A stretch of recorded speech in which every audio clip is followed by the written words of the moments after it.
if you use an L1 loss, you get these bottom left blurry images. If you use adversarial or adversarial plus mean square error, you get these sharper structures that are also predicting a possibility of what happens next. And why are, like you might wonder why people work on video prediction in general. It's because it's useful in many settings. So if you have, in general, if you have generative models, you get better representations. So it's this whole unsupervised story that I skipped in the beginning of the slides, which is you might train a generative model and then reuse parts of the generative model, like reuse the features that come out of the generative model to train to reuse them for some supervised tasks. And you can look at this as trying to reuse what you learned in one setting in another setting. So there's a lot of transfer learning applications for generative models itself. But specifically for video prediction, you can do what you call model-based reinforcement learning, which means that you can try to take, let's say there's a robot, it wants to do, it has to take a few actions next. And it doesn't know ahead of time what actions what are the consequences of the actions that it takes. So if it takes a particular action and that's a bad action in the real world, then it has to live with it. But if it has a model or model simulator of the world, then it can take an action internally and then it can see the consequences of that and decide whether to take that action or not. And this is called forward modeling. And video prediction GANs are or video prediction in general is one way of trying to build this world model simulator. So after LabGANs came out and simultaneously with the video prediction GANs, we had been working on these specific models tuned for GANs called DC GANs. The contribution of this paper is just the convolutional neural network architecture. This particular architecture seemed to work for all kinds of domains across like many domains. Combining this model with a GAN loss got us to image generation to an extent that we did not expect would happen in the near future. And these are some generations of bedrooms, like bedrooms from and like these were considered state of the art then. And also another thing about GANs, one of the initial motivations was unsupervised learning and learning semantics. So one thing we saw when we investigated the latent space of DC GANs is that it actually learns semantic structure. So we basically took generations of men with glasses, and then we took generations of men without glasses, and we took the average of their latent spaces, and then we subtracted them. So the Z that is given as input to these, and then we added generations of women without glasses, and it gave generation of women with glasses, and this is a model that had no understanding of what glasses are or what faces are. It was just, from the perspective of the model, it's just trained in an unsupervised way to generate these distributions of images.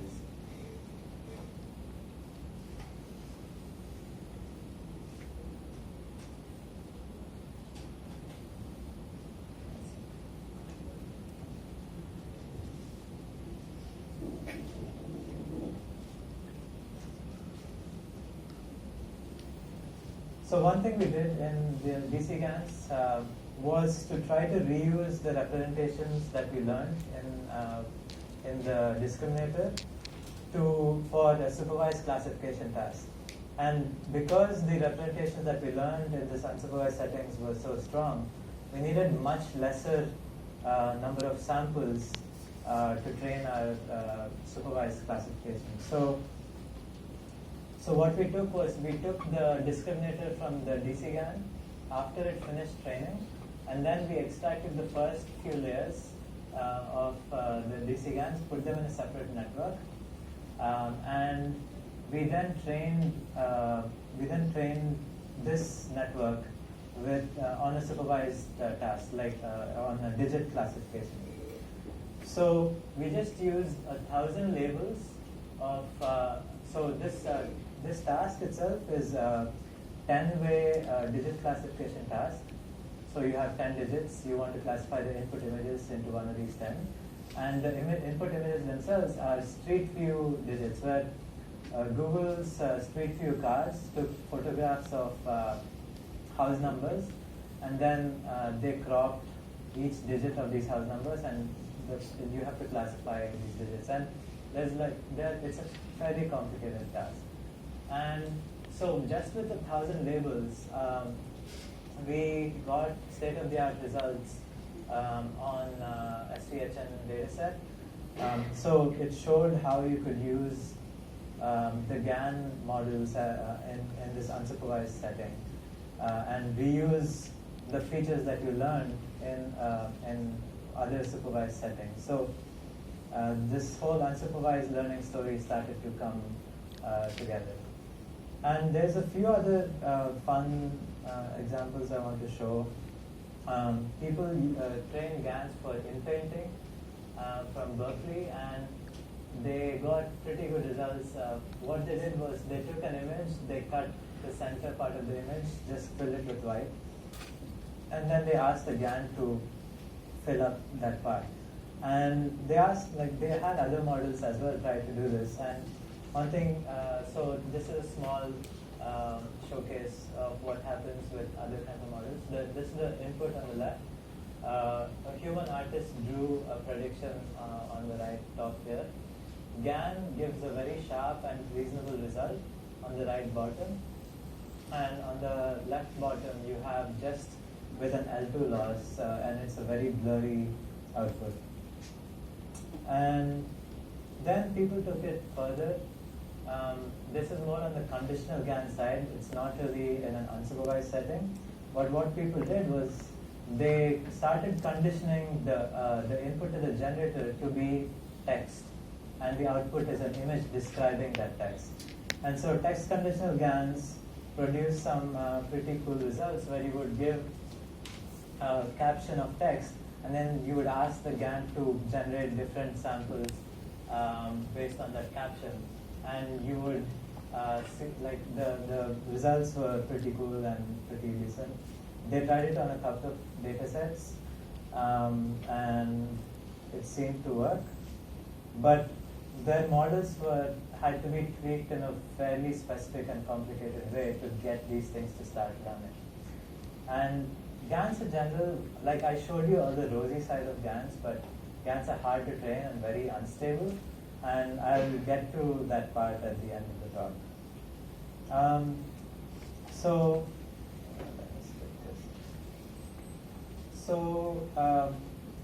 As I said, GANs in general have been very unstable, and you could train a GAN and it would not work, and you had no understanding of why it didn't work, or any metric of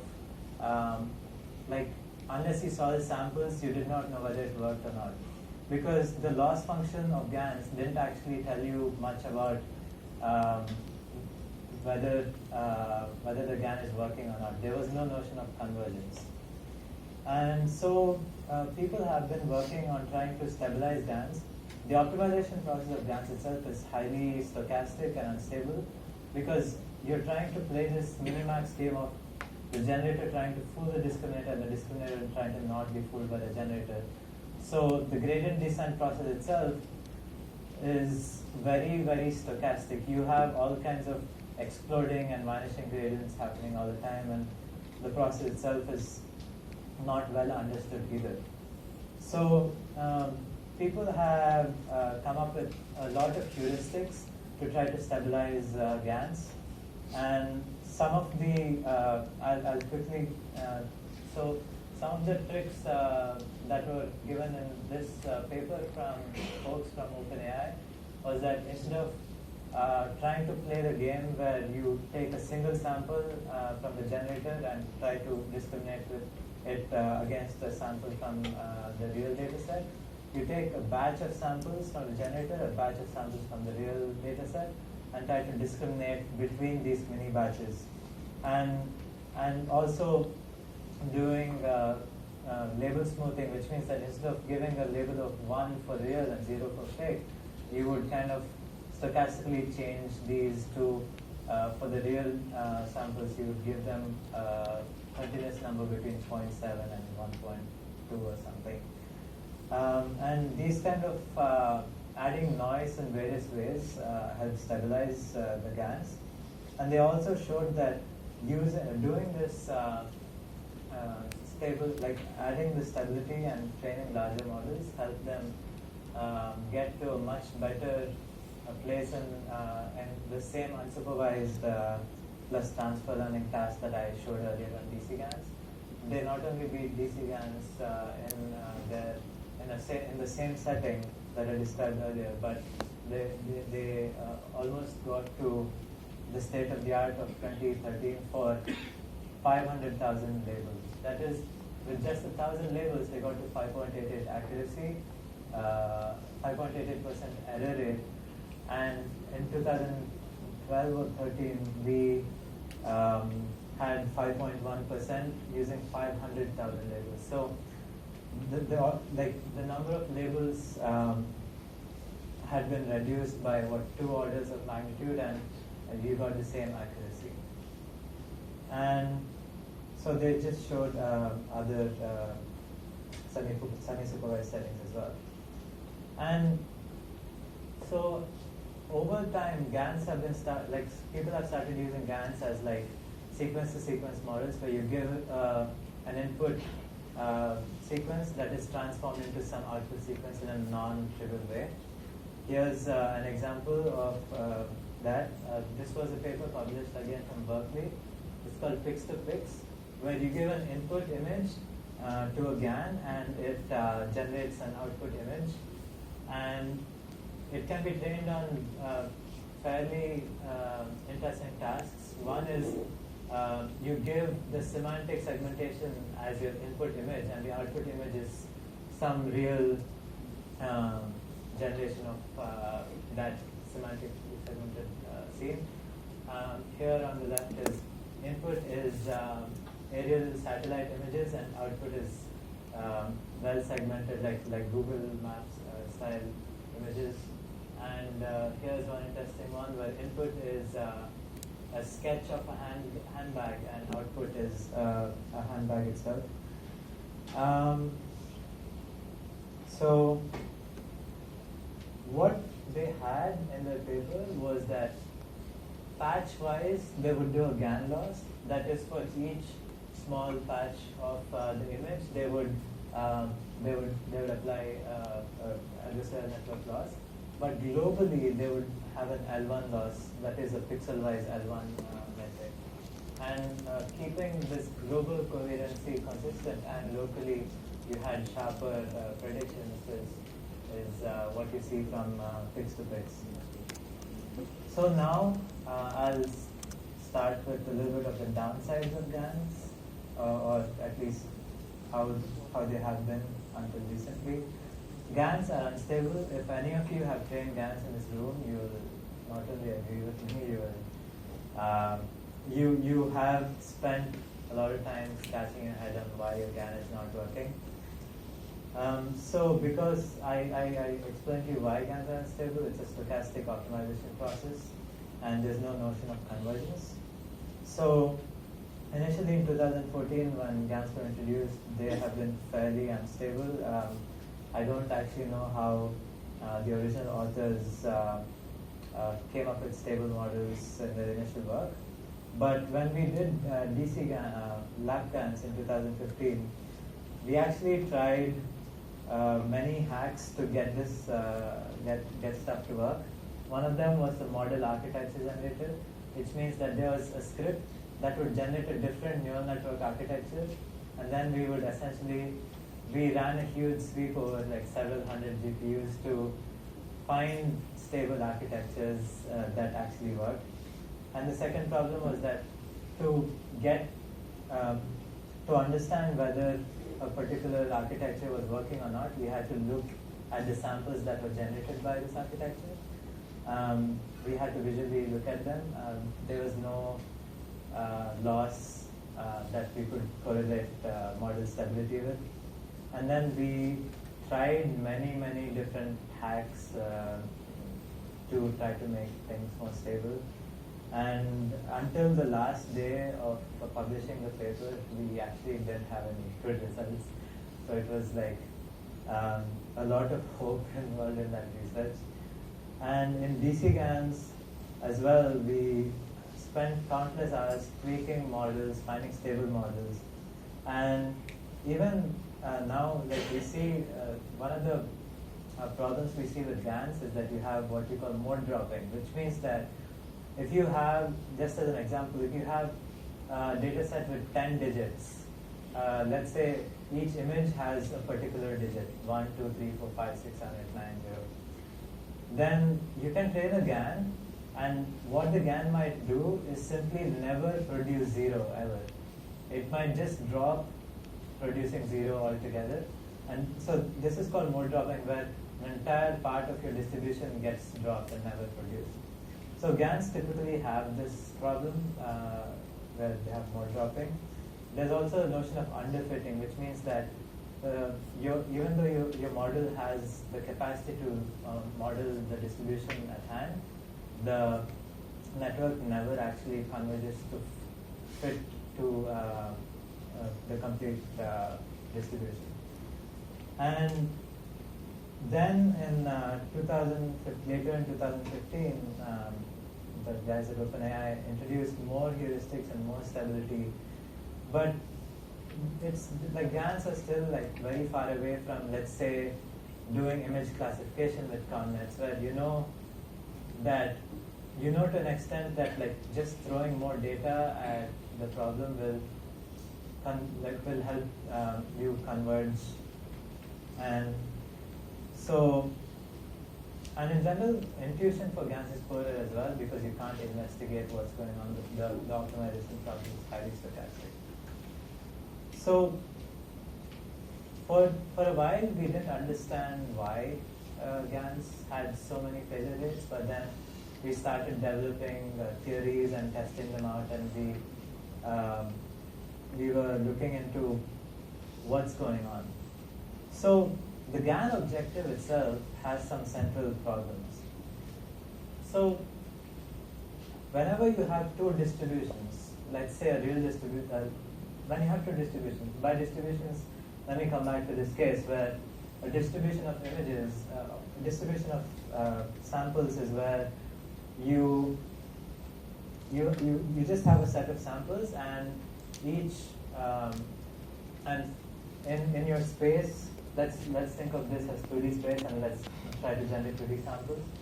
So a distribution is where you have samples, and like some parts of the distribution might have more samples, and then the sample at that part will have a higher probability, and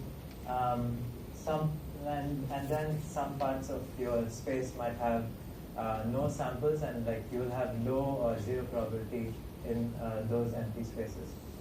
So you can compare two distributions on how similar they are to each other, and there are well-known metrics on comparing two distributions, and a lot of these metrics are based on the ratios of these two distributions. You're given some distribution, let's say you're given some real distribution and some generated distribution. Then the first metric is called the KL divergence metric. The first metric I wanted to discuss. It's called the KL divergence metric, where it tries to minimize the log of the ratio between tries to minimize the log of the ratio between the real and the generated distribution, but also weights the samples, weights the metric weights itself on where you have real samples. So so in this particular setting, even if there are generated samples in this area where there's no real samples, then those won't be counted very much to the final metric. The Jensen-Shannon divergence is slightly different. It takes the care of the real given, it's PR. I'll do it with an example actually. So here's an example of your input distribution where you have a lot of samples. So on the left side, you have the actual real distribution. You have a lot of samples in these two modes here, and you have a small set of samples in the third mode above. And so the KL distribution is basically this, or very close to this, where it tries to capture all the area where there's any real samples. And so if you try to draw a sample from a generator that was trained on the real distribution, you might have a lot of samples over here in this blue region where there is no actual samples. But if you actually use a standard Jensen-Shannon divergence, it might drop some modes, but it will actually try to capture the mask mode correctly. And in this case, you see that the Jensen-Shannon divergence will generate samples that look much more from the real distribution than the KL. And this is a more extreme version of the Jensen-Shannon divergence, where you weight the two terms that are given, the P real condition upon P generated and P generated upon P real, where it can simply hook on to only particular modes. There's a lot of mode dropping, but it's even more focused on trying to just get close to real samples on certain samples that it generates. So the central problem with both these distributions are both these divergences is that they are based on the ratios between the two probability distributions, and any divergence metrics based on the ratios between distributions are called F divergences. And there's several other F divergences as well that you can use.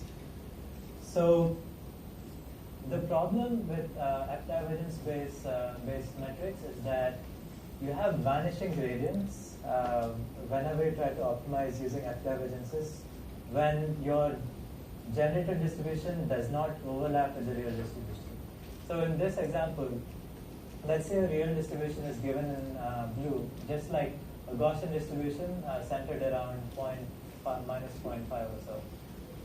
There's samples that are being generated around that, and let's say your generator starts over here where the green samples are.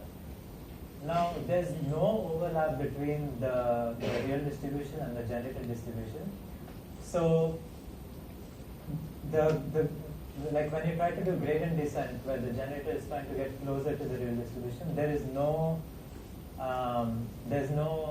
gradients at all. The gradients are vanished because if there's no overlap between the real distribution and the generated distribution, you essentially get probability Pg of x will be 0, so the whole term will become infinite. And this is a known problem with F divergences. And so you have other metrics that are not based on F divergences. One of them is called the earth mover's distance. And the earth mover's distance is, it doesn't use ratios of distributions. What you can think about, so the formula itself looks slightly complicated in its notation, but I'll explain it. If you think about earth mover's distance, you can think of it as you have some dirt, like let's say you have mounds of dirt that need to be moved. You have your real distribution of samples, and you have some mounds of dirt lying here, and you're just trying to calculate how much mounds of dirt you have to move to where to replicate the real distribution. So it's essentially trying to find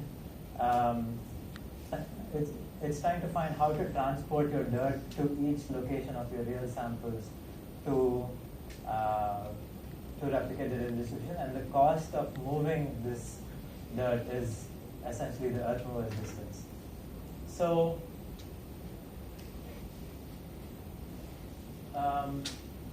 I can quickly go over an example of why the earth mover's distance is intractable. Basically, when you have some set of real samples, when you have, say, 10 real samples, and you start off with 10 Gaussian, like randomly generated generator samples that look like Gaussian noise. Now, to find, and so let me do it on the whiteboard. So let's say your real samples are here, and your generated samples are here to begin with. Now what you need to do is the earth mover's distance tries to calculate the optimal way in which you move each of these samples to replicate the real distribution. So I can move these generated samples in one way, where this guy is first moved to here, and this guy is moved to here, and this guy is moved here, and this guy is moved here. And that's not optimal in the sense that the distance to like overall the distance being covered by each of these samples is a lot more than if I move them in a straight line, where I move this here, I move this here, I move this here, and I move this here. This is a much more optimal way of moving my generated samples towards the real samples. And this is what the earth mover's distance tries to find. It basically tries to go over all possible configurations of moving my generated samples towards my real samples to get minimum overlap, and tries to find the cost of that.